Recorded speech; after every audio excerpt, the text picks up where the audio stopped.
All right, let's talk about the San Francisco 49ers beating the Philadelphia Eagles. The defending champs go out in round one, and the Niners, even being the 6th seed, hey, they've gone on runs, being wild card teams before, right? Shanahan knows how to get to the conference championship game. This was definitely a struggle at times, but ultimately the offense put up 23 when it was all said and done and made the key plays when they had to. Also made some key bad plays that nearly cost them the game. So yeah, let's get into all of it. Let's start off with this play because, things got off to a red hot start for the San Francisco 49ers. Clever play call here. So it's a zone coverage concept, which is kind of what you knew the Eagles were going to be running a lot of, heading into this game. You see the route on the screen. Looks like it's kind of a deep route. Usually this is more of a setup route for a play like this. It's Demarcus Robinson running the route. He's not really like, they're the receiver they often try and run plays through. Looks like they're more so trying to just use him kind of as a decoy, except that's not what he's actually going to do. He's then going to cut more upfield. It's a little bit more gradual than what you see on the screen, but that's what he's going to do. He's going to kind of fake as though he's running more of a setup route to just push the corner deep, but then go over the middle. And watch how when this play begins, this is, Mitchell again, this is an all-pro.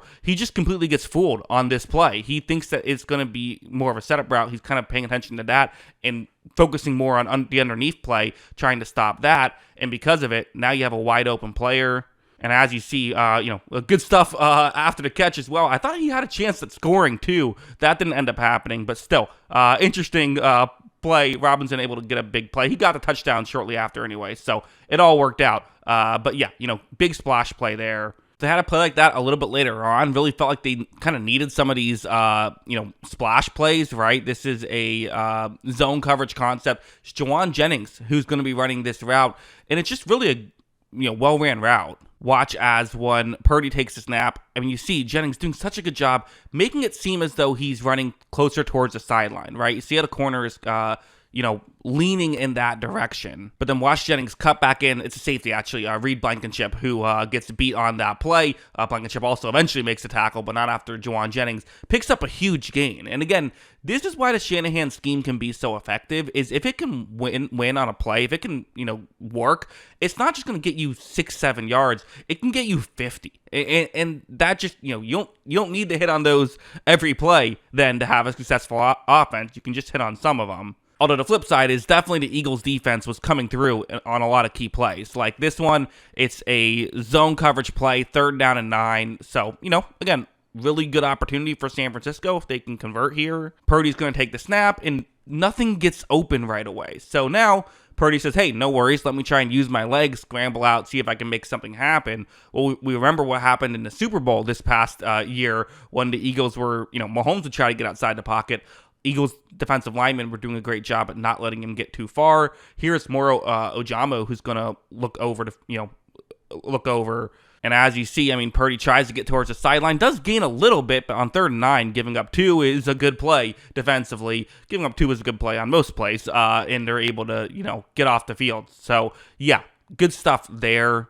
Also, the running game, it is what it is. Like, the running game just hasn't been what you would hope this year for the San Francisco 49ers. This is a 2nd and 4. They're going to try and see if they can run it and pick up the first. As you see, they are going to hand it off and only gain 2 yards here. And really, that's not what you want on that situation. Like, you don't run the ball on a 2nd and 4 to gain 2 yards and set up a 3rd and 2. They weren't able to convert to 3rd and 2 and had to settle for 3 points. So, yeah, again, just wasn't quite there. Also, this pick, we got to go over here. It's definitely part of what happened, I think, and really why this offense struggles, which is just, it's how football works, is if you can't get guys open, you're going to struggle. Losing George Kittle made it, that much tougher to get guys open. So you have a route against zone coverage. You see the route that Purdy's going to want to look towards. Purdy is going to take the snap, and what happened on this play is, definitely the pressure and the contact. I believe that ball might have even been tipped.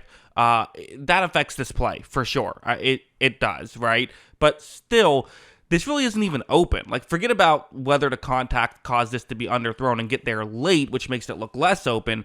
It still wasn't really a throw that should have been made. But this is what the Eagles were doing, was they were covering well, and Brock Purdy's the kind of guy where he will take chances. He will push it down the field, and if you can kind of cover well, eventually one could come to you. And as you see, it's Quinyon Mitchell who makes the play. He's able to get the pick on that play. So really coverage, and even the Eagles were playing some man coverage and just able to cover San Francisco. We then had some, a really fun play here by Kyle Shanahan. The Niners were actually driving the ball all right. They had another one of those chunk plays over the middle, get inside the 30 on a 1st and 10. They have a trick play and decide to call it at the right time. Watch as Brock Purdy is going to take the snap, hands it off to Sky Moore, who flips it back to Jawan Jennings. One little thing Jennings does a good job of is, so you see Reed Blankenship in coverage. Basically what Jennings does is he doesn't show that he's going to be in the throwing motion quite yet. He, has the ball in his throwing hand and has shifted it so that he can, quickly get to the throwing motion, but hasn't fully gotten his arm up, right? So it's not really clear that this is a trick play. But then once there is the coverage that has been blown, he throws it down the field. They're able to get a touchdown on that play. So the trick play works. They fool Blankenship, get into the end zone for a touchdown, and take the lead.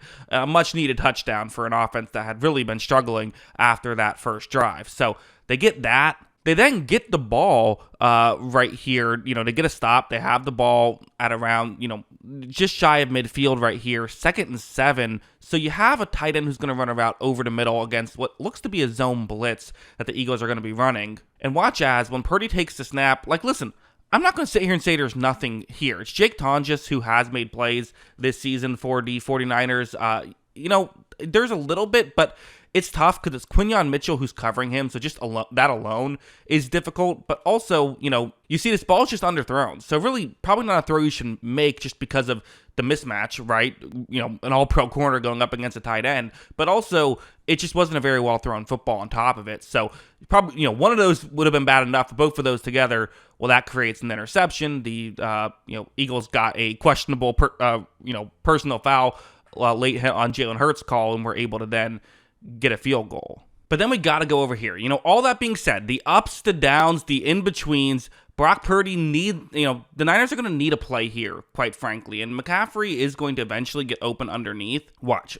Purdy takes the snap, and you see that McCaffrey's running a double move kind of late into this play, the logic being essentially that he's going to cut right around when Purdy would get his eyes towards him, but the issue is you just don't have a ton of time, right? Pressure is coming, so Purdy's going to have to navigate the pocket and get the ball to Christian McCaffrey. However, he was able to do that. They get the touchdown, and listen, that kind of was the play of the game, right? Sure, they could have kicked the chip shot field goal and gone up a point, but Jake Elliott seemingly was fine after that missed extra point, and only being up 1 point, the Eagles got into field goal range, right? So forcing the Eagles to have to get a touchdown was kind of the difference and what allowed the Niners to win. So, listen, going back to play Seattle yet again should be an interesting game. I do think there is still potential, even though it did not go well last time. Obviously, no Kittle is going to be, make it even tougher. But the one thing you say is if Brock Purdy can make more of these plays and not have the turnover plays. Let's not forget, that was a 10-point game. The Niners were right